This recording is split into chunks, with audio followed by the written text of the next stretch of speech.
Вести на Канал 8, добар ден. Министерот за земјоделство Цветков најавува дека земјоделците чии насади претрпеле штети од временските непогоди ќе добијат обештетување од државниот буџет.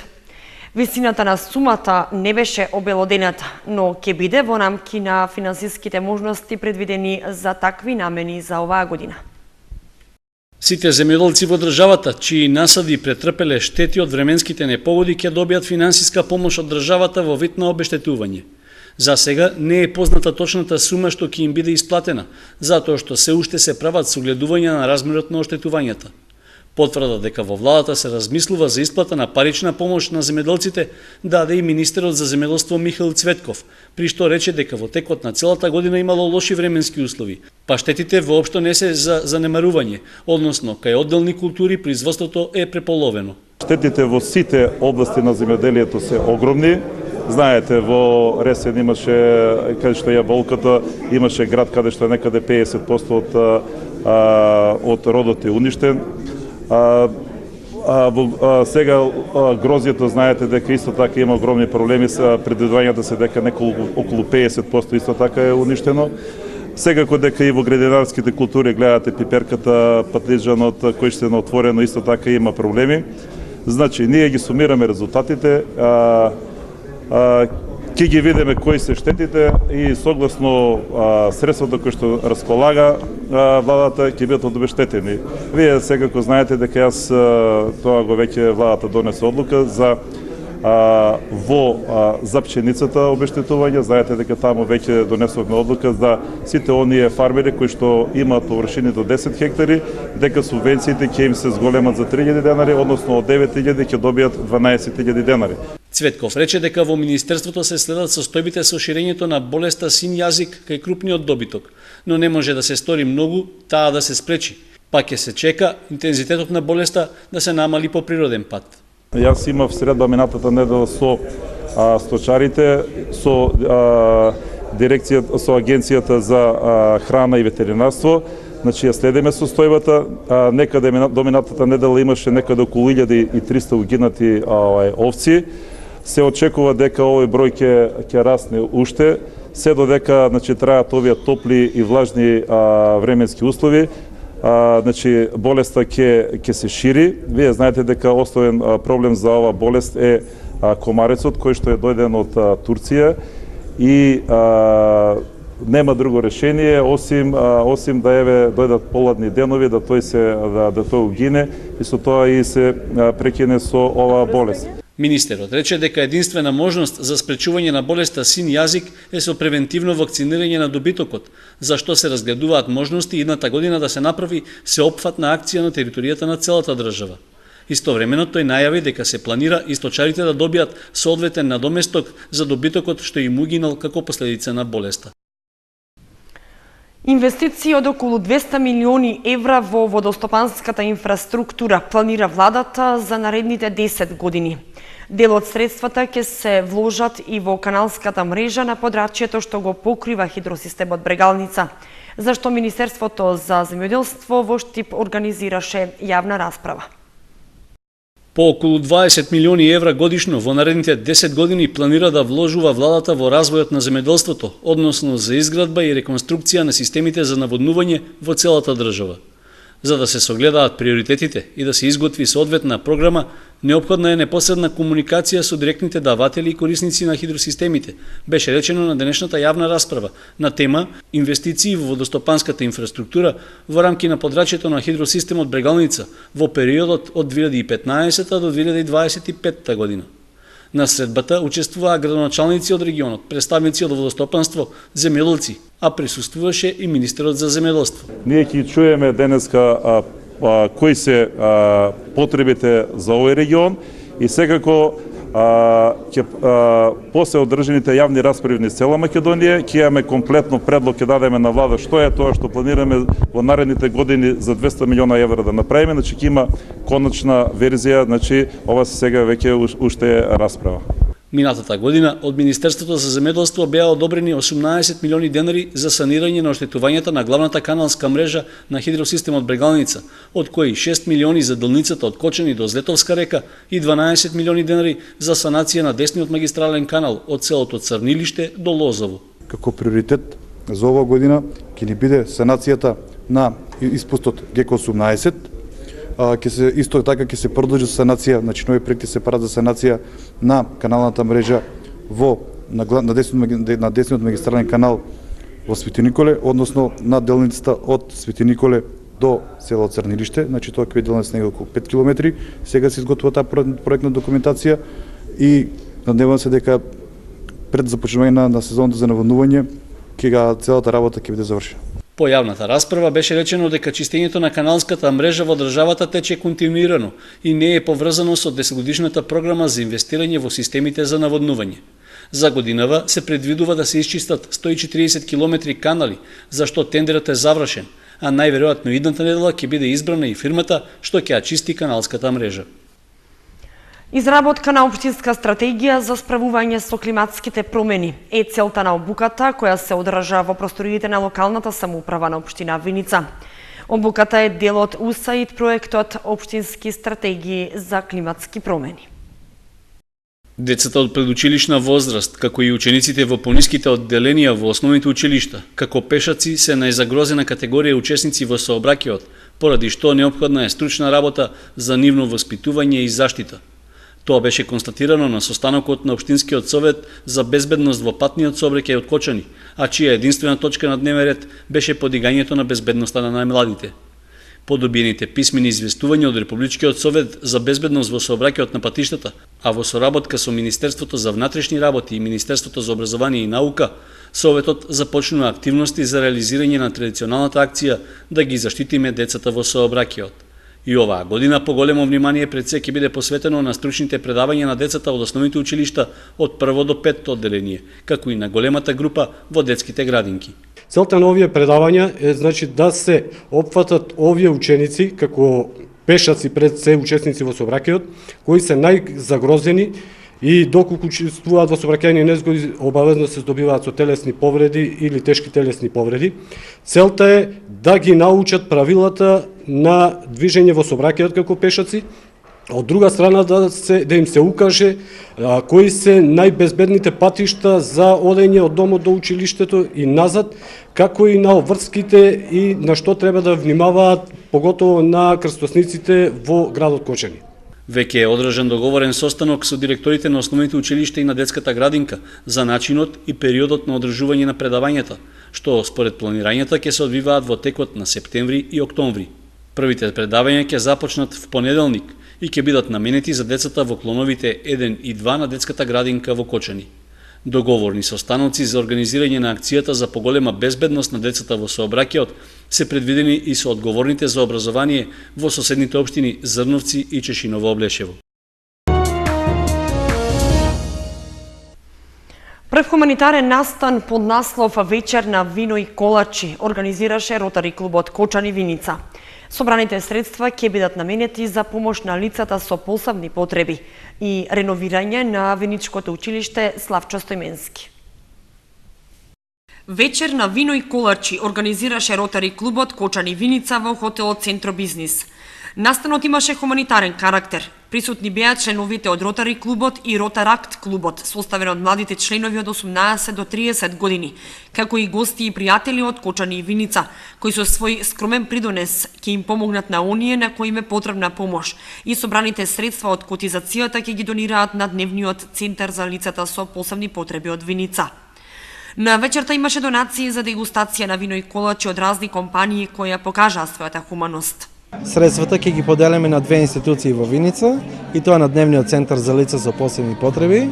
Ќе донираме еднодневна екскурзија за нивните штитеници до Скопје, посета на зоолошка градина, посета на историски и културни споменици, а другата половина за обновување на ѕидовите во училиштето Славчо Стојменски во Виница. Дел од собраните средства ќе бидат наменети и за обнова и реновирање на основното училиште Славчо Стојменски од Виница.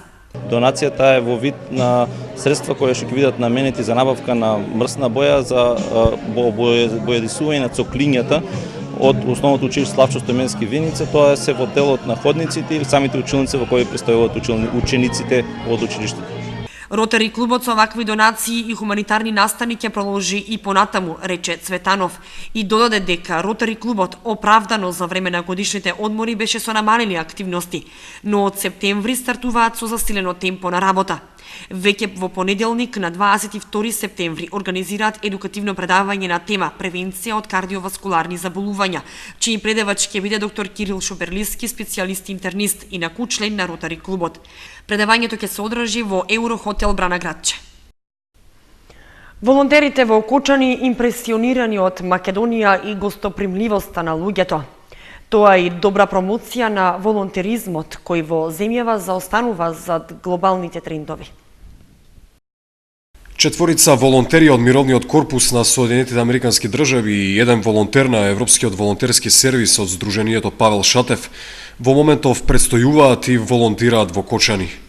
Имаат само позитивни впечатоци од нивната нова работна средина, гостопримливоста на луѓето и условите за работа и давање придонес во подобрување на состојбите. Во Окочани во моментов работам на неколку проекти, неделни часови по конверзација на англиски јазик, како и на помал проект со невладина организација. Работам на собирање информации за клиентите. Се надевам дека во иднина ќе имаме поголем план за работа. Покрај тоа работам и на други проекти што не се поврзани само со Окочани, туку со Македонија. Главниот проект е летен камп, каде младите од земјава доаѓаат во период од една недела. Станува збор за мултиетнички камп, каде се усвојуваат лидерски вештини, граѓанска одговорност и се учи демократија. Тоа е одлична можност за младите, а кампот ќе се одржи следното лето. И последниот проект што сакам да го споменам е конференцијата што ќе се одржи следната година, еднодневна конференција каде младите од Македонија ќе се запознаат со мисијата на Мировниот корпус, неговата улога и ќе дебатираат за проблематични прашања. Мировниот корпус вообичаено ја избират дестинацијата. Поднесуваме информации за себе, така што волонтерите се распределуваат врз база каде би можеле да покажат најголем успех. Се надевам дека ќе бидам успешен во Македонија. Се што правам овде ќе најде место во моето CV. Не знаев многу за Македонија, но засега имам одличен впечаток и се надевам дека следната година ќе биде добра како и оваа. Карен Сак, исто така американка од Мировниот корпус на Соединетите Американски држави, работи на неколку групи, најмногу со специфични категории. Работам со неколку групи. Главната група е Сдруженијето на инвалидизирани лица мобилност. Среќни сме што аплициравме за реновирање на просториите и швајцарската амбасада го одобри проектот. Реконструкцијата почнува утре, така што е одлично. Во името на членовите на мобилноста, сакам да се заблагодарам на локалната бизнис заедница и клубот Ротари, што го помагаат реновирањето. Мировниот корпус, кога аплициравме, не смести во неколку земји. Може да одбиете да заминете во некоја земја и со тоа да го напуштите Мировниот корпус. Почестена сум да откријам колку пријателски настроени и фини се македонците. Го сакаме тоа што можеме да одиме на ручек за $5 Тоа е неверојатно. Со сопругот живеам во Северна Калифорнија. Пред волонтирањето во Мировниот корпус работев во Весник, но не знам дали сакам да се вратам на тоа. Работев и во хемиската индустрија, така што не знам дали ќе го искористам ова искуство, затоа што не знам што ќе работам следно. Волонтерот на Павел Шатев, Агнешка Гонгала, волонтира во Канал 8 телевизија. Има само пофални зборови за Окочани и Македонија. Беше моја одлука и среќна сум што ја одбрав оваа земја, затоа што е прекрасна и луѓето се прекрасни. Работата ми е поврзана со мојата матична новинарска професија. Всушност, кога дојдов овде, менторот ме праша каква работа сакам да работам.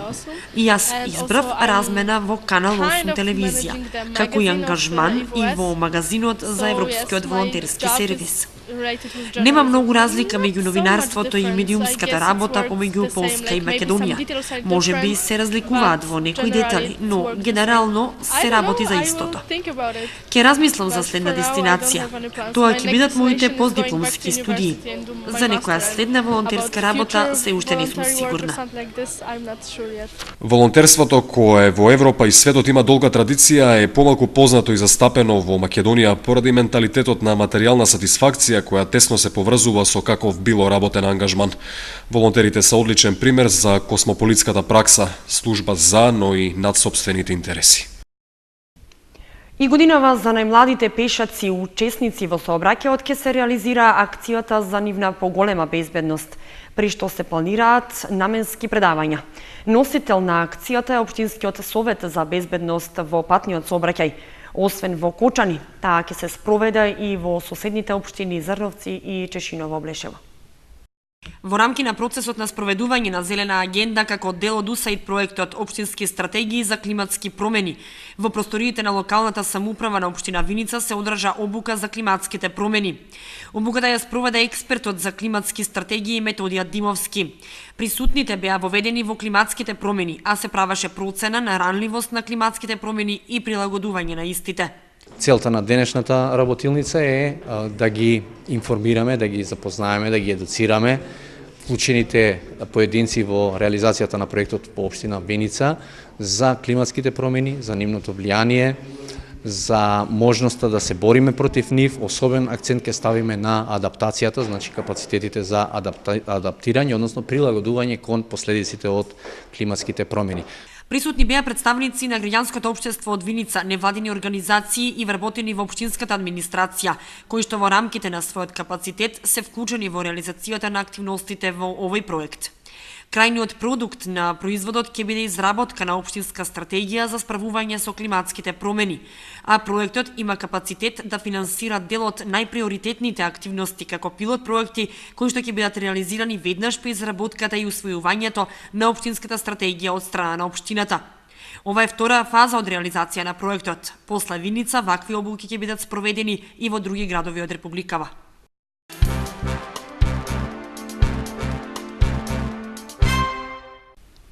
Изложба на дела од меѓународната ликовна колонија Лесново 2014 беше отворена во Домот на културата Тоша Арсов во Виница.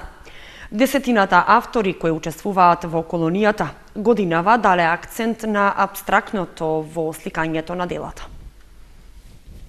Есенскиот дел од своите активности Домот на културата Тошо Арсов од Виница секоја година ги започнува со изложба на дела од ликовната колонија Лесново 2014 која во оваа општина гостува по пети пат. Виница ја има честа секоја година традиционално да биде прв град во кој ќе бидат изложени делата, а потоа продолжува во други градови низ Македонија. Изложени се 20 дела од 10 автори од Македонија, Русија, Бугарија и Србија. И со тоа колонијата добива меѓународен карактер и важи за една од подобрите во Македонија, од која секогаш произлегуваат квалитетни дела. Авторите годинава дале акцент на абстрактното. Некојаш пола на пола се реализам со абстракција. Оваа година можеби самите автори преферираат таков стил, значи зависи од нивниот стил. Секој автор го носи својот стил на самата ликовна колонија. Тој може да биде инспириран од самото обкружување, како што е во случајот манастир, Лесновскиот манастир, кој предизвикува одредени чувства кај самите автори, тие во самите слики забележите и нека абстракција, меѓутоа има одредени акценти на самиот манастир. Имаше претходно некои изложби кои беа само реализам, затоа што ми се чини дека повеќе беа застапени бугарските и руските автори кои преферираат реализам. Изложбата е во организација на Домот на културата Тошо Арсов и делата ќе бидат изложени 2 недели. Инаку директорот Данев потсети дека се ближи одржувањето на фестивалот на хумор и сатира Инвиница Веритас, но активностите ќе бидат изложени на пресконференција.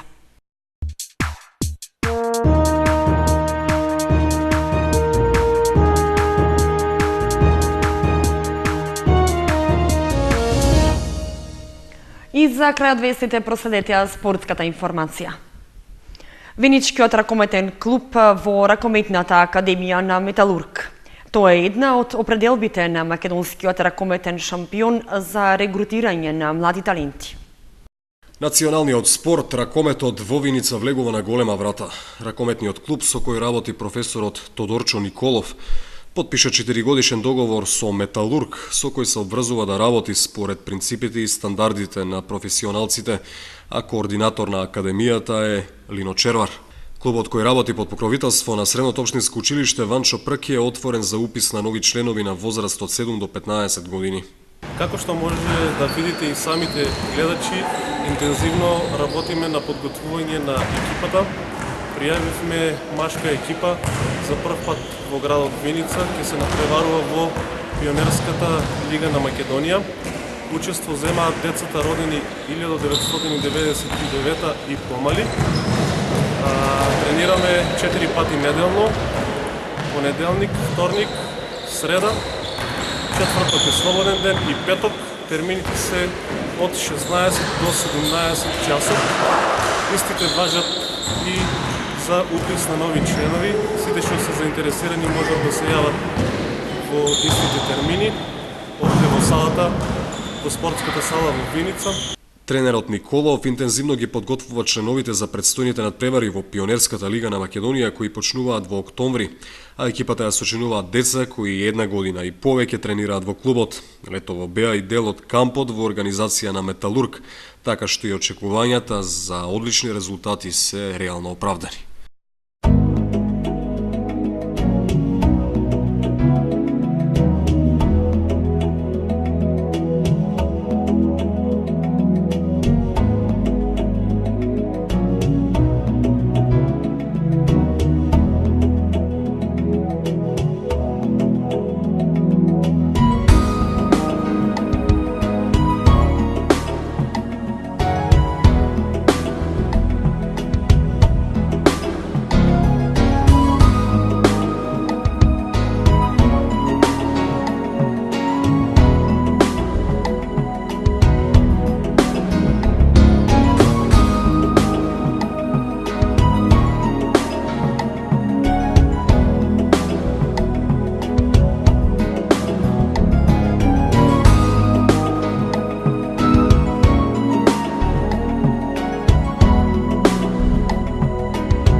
Вестите завршија, следете и на веб страницата kanal8.mk. Довидување.